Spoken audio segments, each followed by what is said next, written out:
안녕하세요. 오늘 함께 나눌 이야기는 창세기 8장, 기나긴 홍수가 그치고 노아 할아버지가 방주에서 나오는 바로 그 감동적인 순간이에요.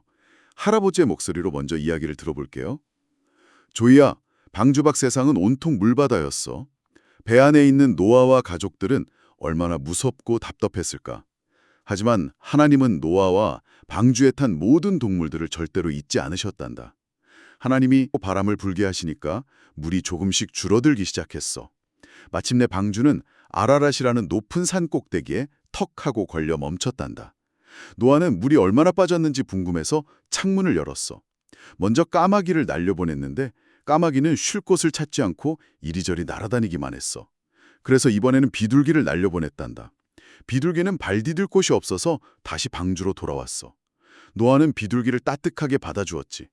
일주일 뒤에 다시 비둘기를 날려보냈는데 저녁 때가 되어 돌아온 비둘기의 입에 아주 놀라운 것이 물려 있었어. 바로 파릇파릇한 새 올리브나무 잎사귀였단다. 우와! 이제 나무가 자랄 만큼 물이 빠졌다는 뜻이었지. 일주일 뒤에 또 비둘기를 보내니 이번에는 돌아오지 않았어. 이제 숲에서 살 수 있게 된 거야. 노아 할아버지가 방주 뚜껑을 열어보니 정말 땅이 말라 있었어. 하지만 조이야, 노아는 문을 박차고 나가지 않았단다. 하나님이 나오너라 하고 말씀하실 때까지 꼭 참고 기다렸어. 드디어 하나님이 말씀하시자 노아는 가족들과 동물들을 데리고 밖으로 나왔지. 오랜만에 땅을 밟은 노아가 가장 먼저 한 일이 무엇인지 아니? 집을 짓거나 밥을 먹은 게 아니야. 돌을 쌓아 제단을 만들고 하나님께 감사의 예배를 드렸단다. 하나님은 그 제사의 향기를 맡으시고 너무너무 기뻐하셨어. 그리고 마음속으로 약속하셨지. 다시는 사람 때문에 땅을 저주하거나 멸망시키지 않겠다. 계절과 낮밤이 계속 이어지게 하겠다라고 말이야. 와, 정말 긴 시간이었을 텐데 드디어 땅을 밟았네요. 네, 정말 상상만 해도 답답한 시간이었을 것 같아요. 그렇죠. 오늘 이야기에서 우리가 꼭 붙잡아야 할 두 가지 중요한 교훈을 발견할 수 있어요. 두 가지요? 뭘까요? 바로 기다림과 예배입니다. 아, 기다림과 예배.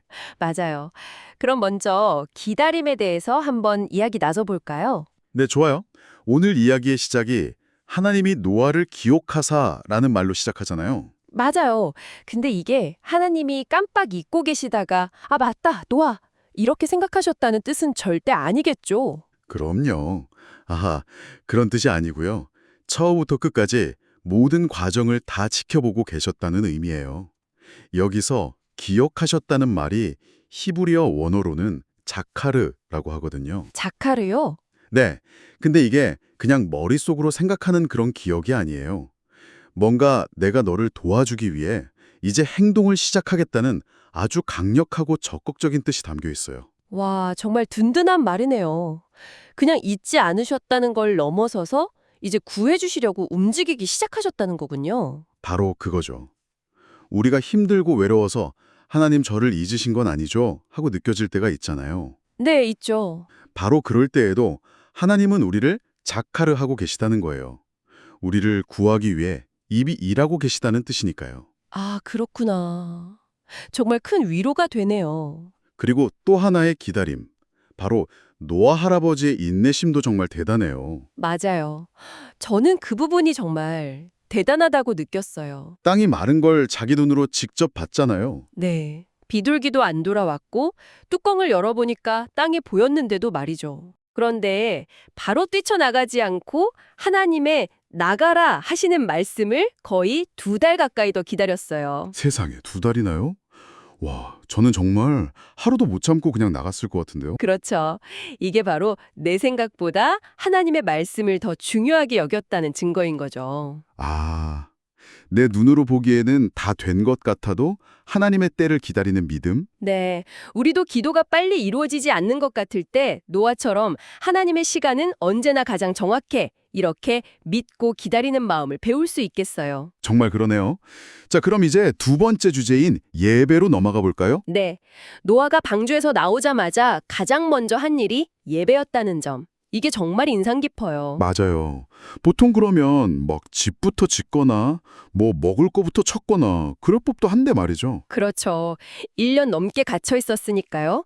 그런데 그런 일보다 하나님께 감사합니다 하고 인사드리는 게 먼저였던 거예요. 성경을 보니까 정결한 짐승을 골라서 번제를 드렸다고 나오더라고요. 네, 번제는 제물을 불에 다 태워서 그 연기를 하나님께 올려드리는 제사 방식이거든요. 아, 거기에는 이런 고백이 담겨 있어요.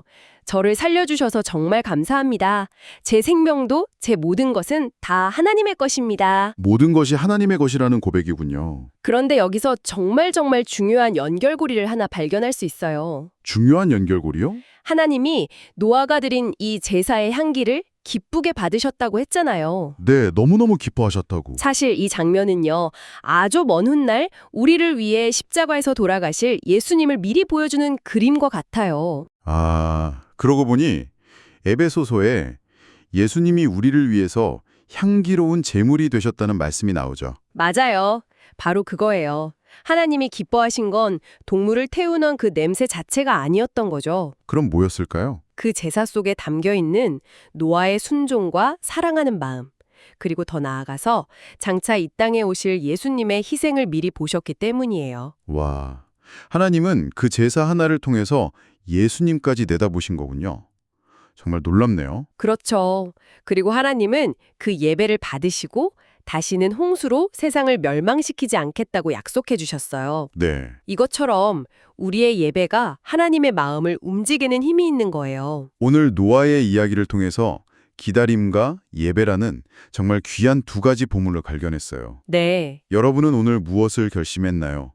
혹시 조급한 마음이 들 때 하나님을 기다려요라고 말하면서 조금 더 참아보기로 다짐하진 않았나요? 또는 좋은 일이 생겼을 때 다른 무엇보다 먼저 하나님 정말 감사합니다 라고 고백하는 어린이가 되기로 결심했을 수도 있겠네요. 이제 우리 함께 마음을 모아 기도하는 시간을 갖겠습니다.